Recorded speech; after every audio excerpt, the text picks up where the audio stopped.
Okay, today I'm going to show you how to make a homemade flutter spoon. Basically, you're going to take you a regular household spoon.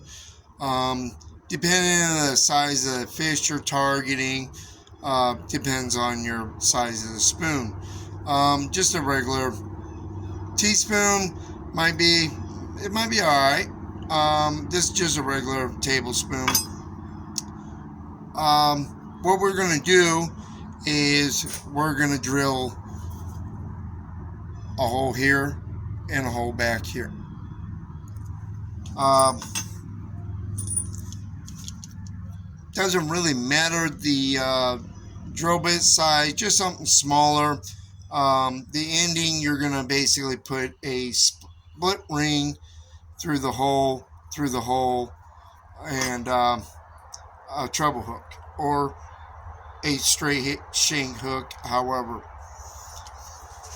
Alrighty, first off, a lot of folks, I've made several of these, a lot of folks like using a punch to actually start their holes.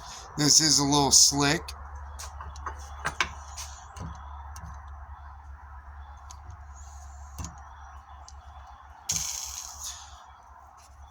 I'm going to use my cheap little fishing glasses as safety. Always make sure you got safety on. There are little pieces of shards of metal.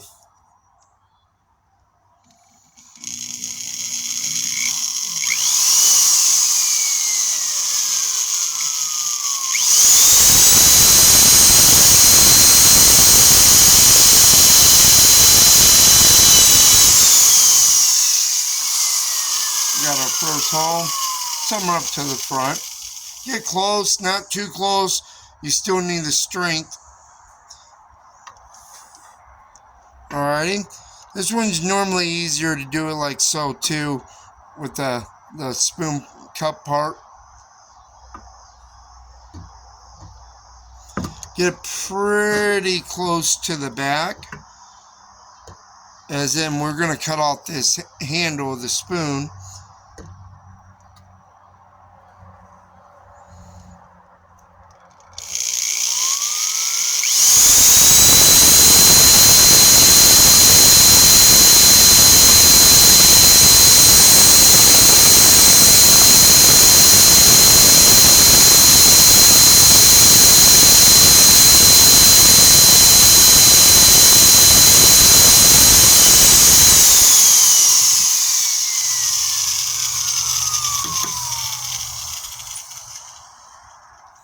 Both holes.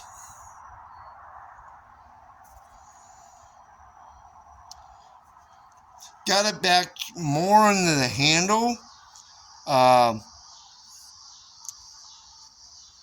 Makes it easier for the split ring to go in. Plus you want to kind of back there a little bit. It all makes sense after it's all finished and done. Alright. Whatever cutting device you want to use, I always go with an angle grinder.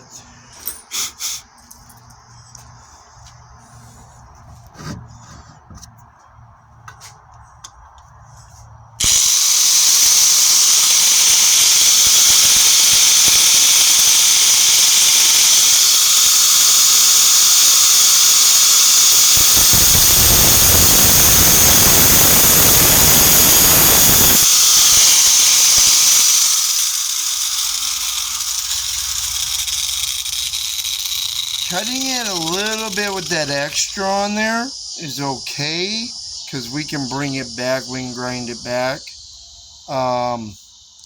That would be a little way too far unless you're using a giant split ring.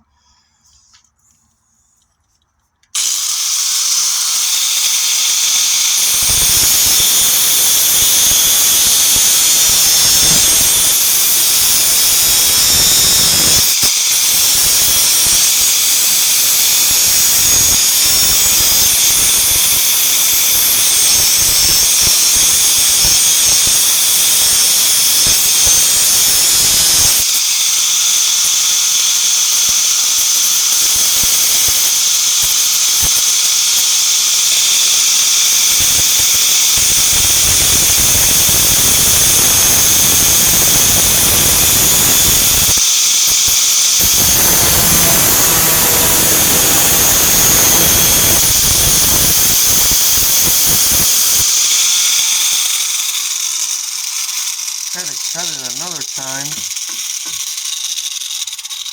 Wasn't setting up.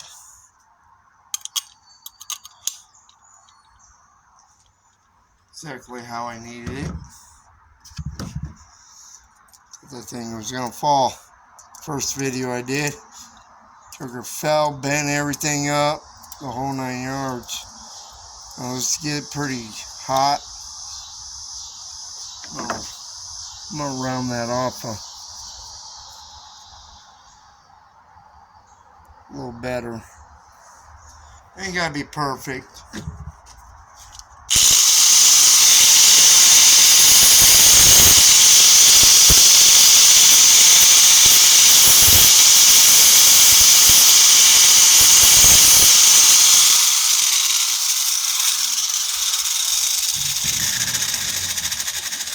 Alrighty, that's pretty much it. They're not perfect. It's a cheap, it's a very cheap, inexpensive tackle. See how they, a little bit of a curve. A lot of times what I will do, I don't know if you can see in that board, there is a lot of a bend in that spoon. So you can either do this with the handle on or off. I like to just give it a few taps. I'm using a sledgehammer. If you want it a little neater, go with the like a rubber mallet or something of that. Or even you can use your sledgehammer and wrap a towel around it or something like that. But those little marks that I put on there can add a little even more flash to it.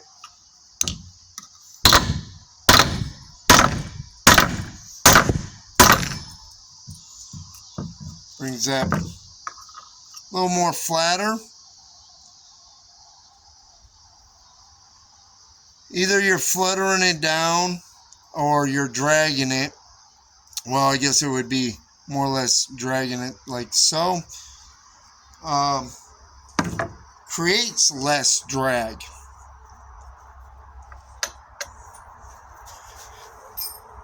Actually, alrighty. Now you're gonna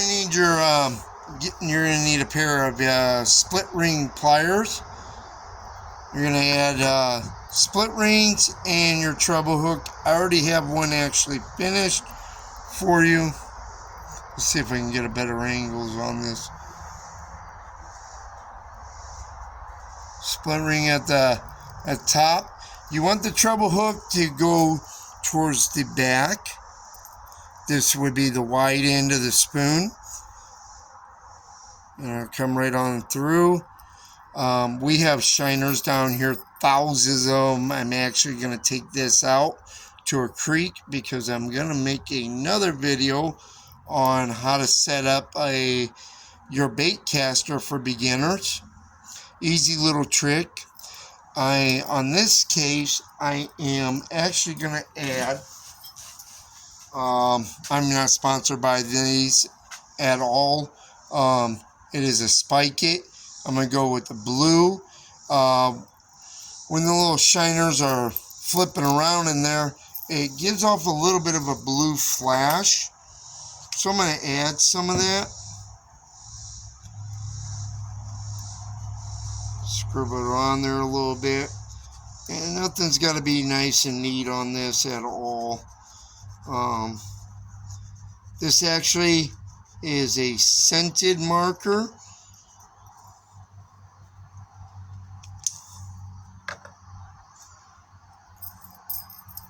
And there is our flutter spoon. We'll drag. The reason you would most likely want to add a split ring or a steel leader that's got a clasp on it, the drill holes, even if you're using braided line, it can nick it, mess your line all up, cost you some fish. My marker's actually coming off on my fingers. Remember to like and subscribe to my channel. Thank you very much for viewing.